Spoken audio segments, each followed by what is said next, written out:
Welcome to the Financial Coaches Podcast, where we talk about how to build your practice from startup to scale up while being the kind of coach your clients crave. Finally, a podcast for financial coaches. Here are your hosts, Maria Casillas and Cody Sizemore. Hello and welcome back to the Financial Coaches Podcast. My name is Cody Sizemore and I'm joined here by my lovely co-host, Maria Casillas. Maria, how you doing today? Really well. Thank you for asking. How about yourself? Good. Doing good. It's chilly out. Yeah. It's January. So, It's we got some stuff going on. And overall the holiday craziness and stuff like that. And it's been good and good first month of the year. So definitely feeling good. Good. But, before we jump into today's topic, just want to give you guys a couple reminders. So first and foremost, we don't run ads on this show. And one of the best ways for us to get this show out to more listeners, just like you, who have been getting, value from this content, is for you to do a few things. One would just be to like the show or to follow the show on whatever platform that you're listening to.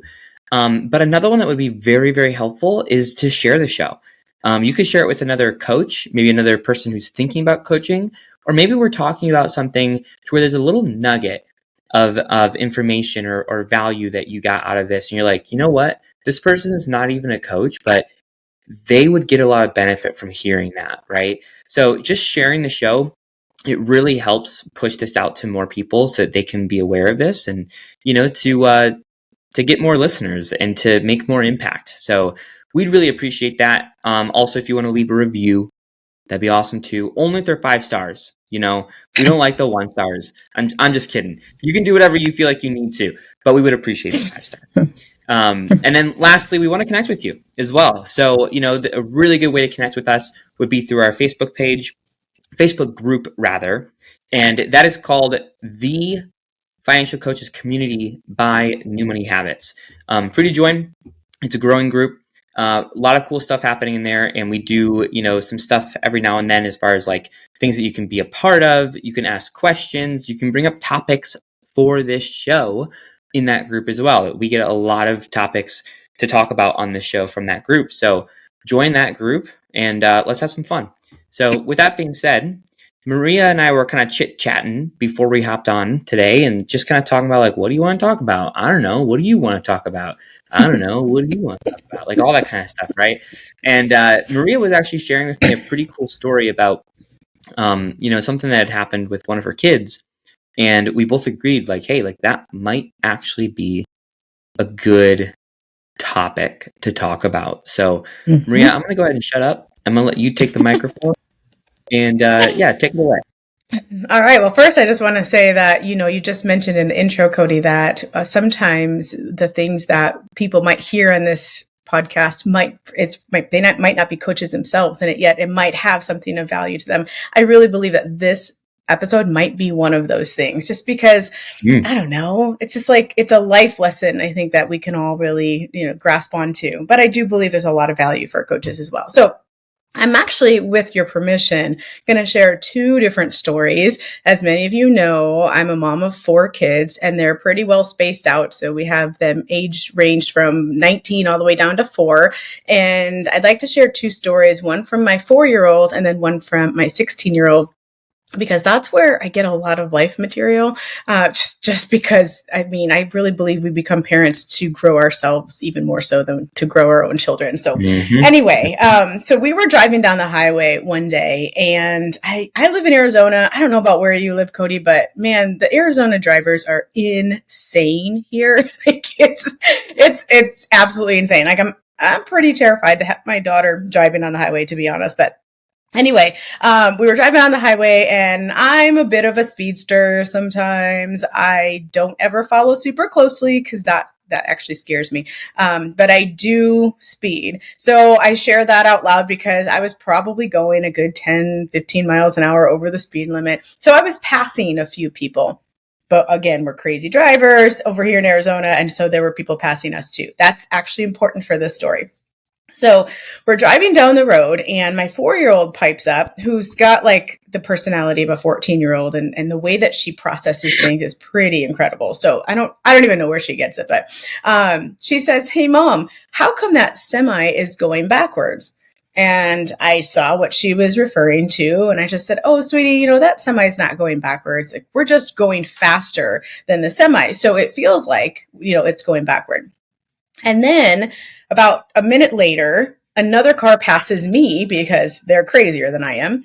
And she says, "Now, mom, how come we're going backwards now?" And I said, "Oh, no, just like before, we're not going backwards. They're just going forward faster than we are." And in that moment, I just had this insight like, oh my gosh, like that is so lifelike. That's so much like what we need to do in life. I know we're not supposed to play the comparison game. I'm sure that you've told that to people, right, Cody? Or you've been told yourself by other coaches and stuff. But, and I agree with that. But I also think that it's just a natural tendency to be able to gauge what you're doing by your surroundings and the people around you. And so, on the highway, it's like you might not be going the speed limit, but you might be going with the speed of traffic. We've heard that distinction before. And there are going to be some people who are going slower than you and some people who are going faster than you. But as long as you are all moving forward, then it's okay. Like when you have a wrong way driver, that's a problem. And when you have someone who's completely stopped on the highway, also a problem.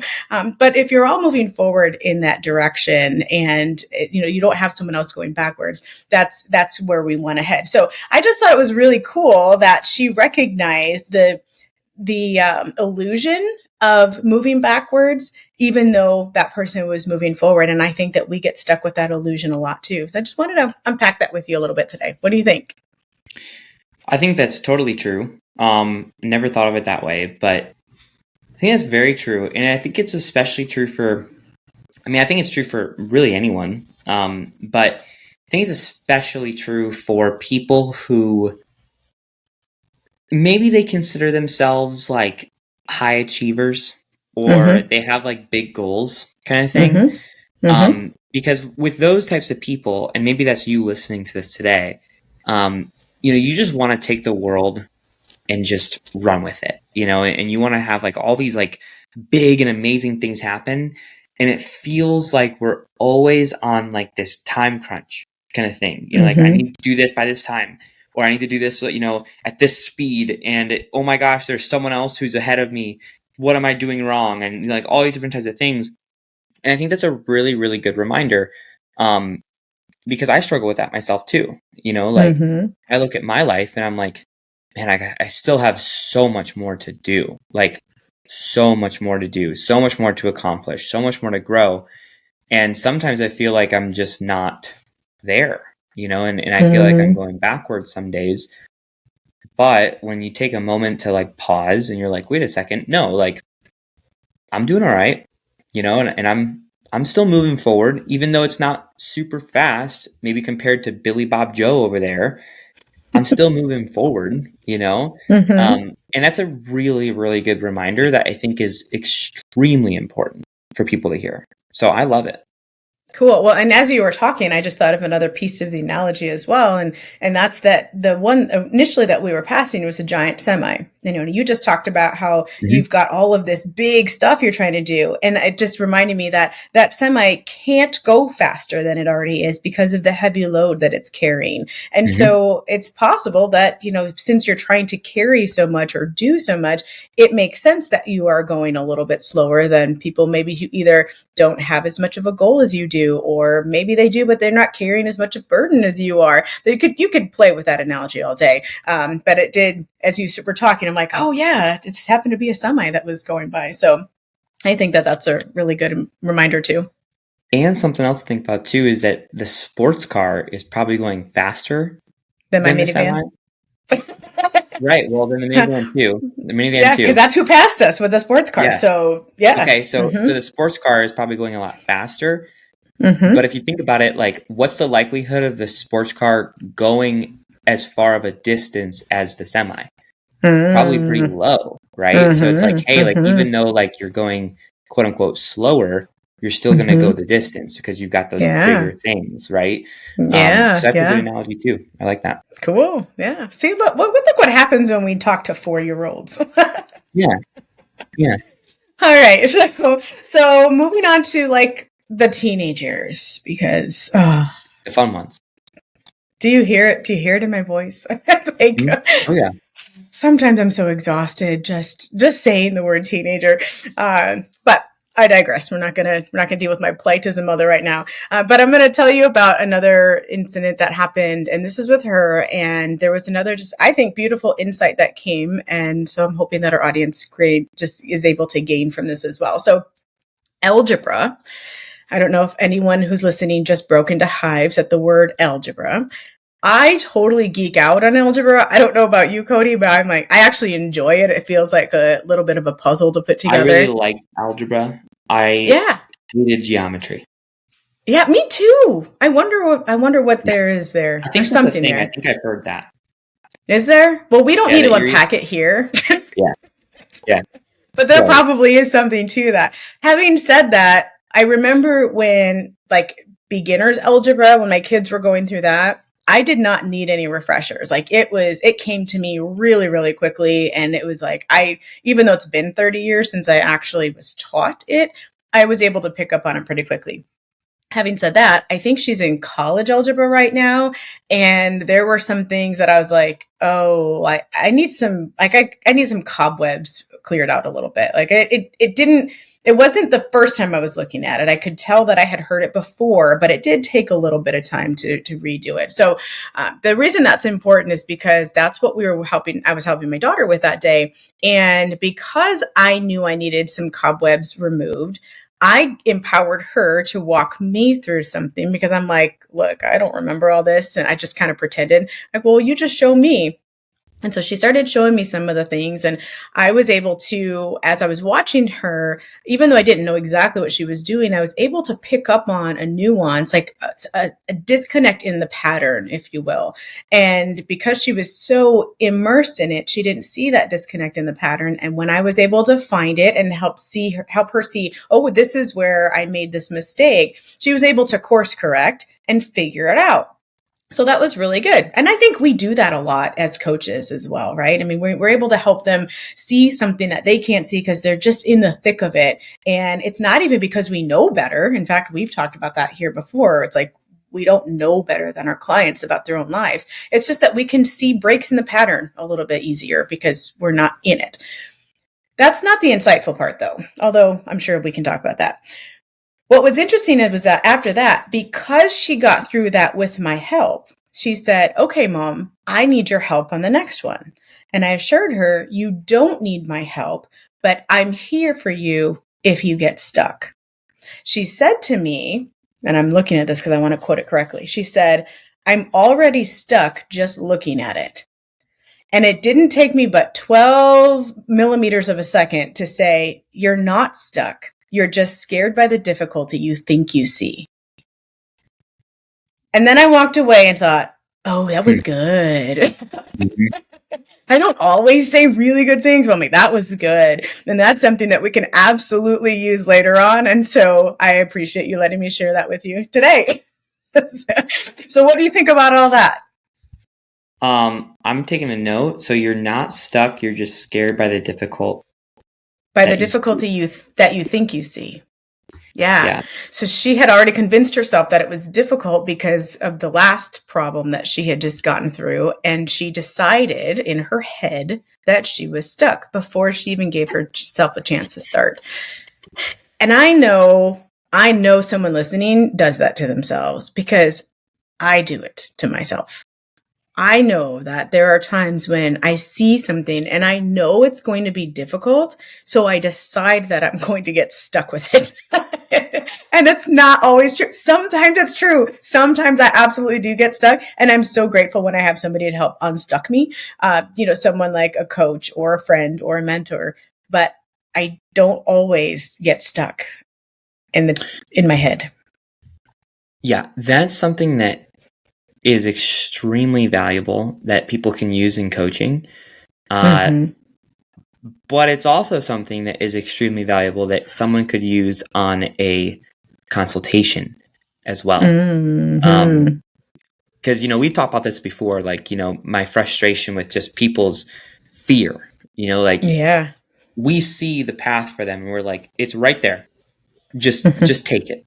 Just take it, but there's that fear of, taking that step and stepping into coaching. And that could be a good one-liner to where it's like, hey, like, you said several times that you feel stuck. And I can tell you right now, you're not stuck, but you are scared of the difficulty that you think you see. Right. That's really, really good. It's really good. Yeah. So I really like that. Good. I really like that you're applying that to the consultation, because not as much because of what I said, but because of what she said. And that was, I'm already stuck just looking at it. So your clients who are you're frustrated with are the ones who don't even give themselves a chance. They just decide that they're stuck just by looking at the plan that you've maybe laid out for them, or maybe it's because you've laid out the cost structure for what it costs to work with you, or how much time they're going to put into it, or whatever. And they're looking at it and they've decided that they're stuck just looking at it. So I really like that you applied that there. Yeah. I think it's useful in a lot of different areas, to be honest with you. But that's just one that it stood out to me. Like as soon as I heard it, I was like, that's a good one. That's a good one. Right? I love when those little insights come. Yep. So grateful. So moral of the story is that if you're have kids, and you don't have kids, have some kids. We don't really mean it. Don't have kids for that reason, because I'm telling you, it is more of a growth process for you than it is for the kids. Yeah. But one of the morals of the story truly is that lessons in life can be found all around, whether it's through your children or friends or whatever. And it's the more that you become in tune with being open to those lessons, the more they're going to start flooding in for you. And I've just started making notes on my iPhone, to be honest. I like, oh, that's a good one. I'll just pick that up and I'll put it in there. So those things happened recently, but not in the same day. I was only able to bring them both together to you today because I had made those notes. So I do encourage you to do the same thing, is just be open to what's around you and see what life's teaching you. Yep, absolutely. Yeah. Well, good life lessons, Maria. Thanks. From toddlers to teenagers. Yeah. I was going to say, like, they're so good because they're authentic. It's not something that it's like you made up or it's a theory. It's like, hey, like this actually happened. And there's a lot of truth to that, So I loved it. And I thought it was really valuable. So thanks for sharing. Awesome. You bet. Thanks for letting me. All right, you guys, we look forward to seeing you next week. Thanks so much for tuning in. Till next time. Bye-bye. Thank you for listening to the Financial Coaches Podcast, brought to you by New Money Habits and Sizemore Financial Coaching. Submit your questions to our hosts by emailing podcast@newmoneyhabits.com. Be sure to subscribe to be notified of future episodes and join our growing group of like-minded coaches on Facebook. And until next time, happy coaching. Music provided by Summer School.